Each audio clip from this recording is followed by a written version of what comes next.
Warahmatullahi wabarakatuh. Nama saya Rafa Bilhaski. Nama saya Orlandiki. Nama saya Ibrahim Ustaria.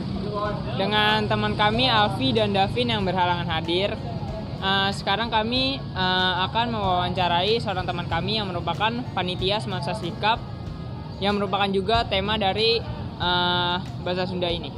Sekarang saya sedang bersama Prima, salah satu panitia dari Semansa Sikap. Nah Prima, bagaimana menurut kamu tentang Semansa Sikap ini? Ya, Semansa Sikap ini sebenarnya udah vakum 4 tahun ya. Udah lama. Jadi alhamdulillah OSIS dengan futsal di sini kerjasama membangun Semansa Sikap yang kelima, dan itu membuat sejarah baru lagi.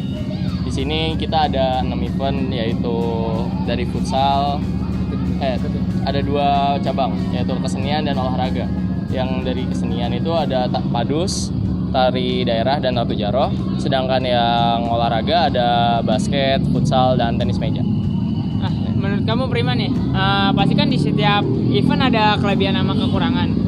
Itu menurut kamu kelebihan sama kekurangan dari Semansa Sikap ini apa? Oke, kelebihan di Semansa Sikap ini ya pertama yang udah saya sebutkan ini event yang istilahnya reborn lah. Iya.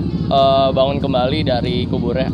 Oke, mungkin kekurangan dari Semansa Sikap ini ya adanya supporter yang merasa tidak puas dengan hasil tanding akhirnya. Menurut kamu bagaimana cara mengatasi kekurangan itu dan bagaimana untuk tahun selanjutnya? Oke, untuk mengatasi kekurangan ini sebenarnya dari pihak pemain, supporter maupun panitia.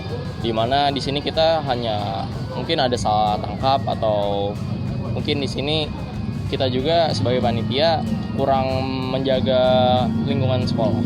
Jadi harapan untuk kedepannya kita sebagai panitia bisa menambahkan cabang perlombaan lebih banyak lagi agar supaya lebih meriah di event Semansa Sikap yang akan datang nanti.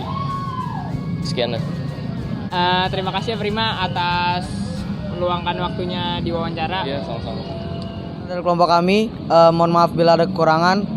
Assalamualaikum warahmatullahi wabarakatuh.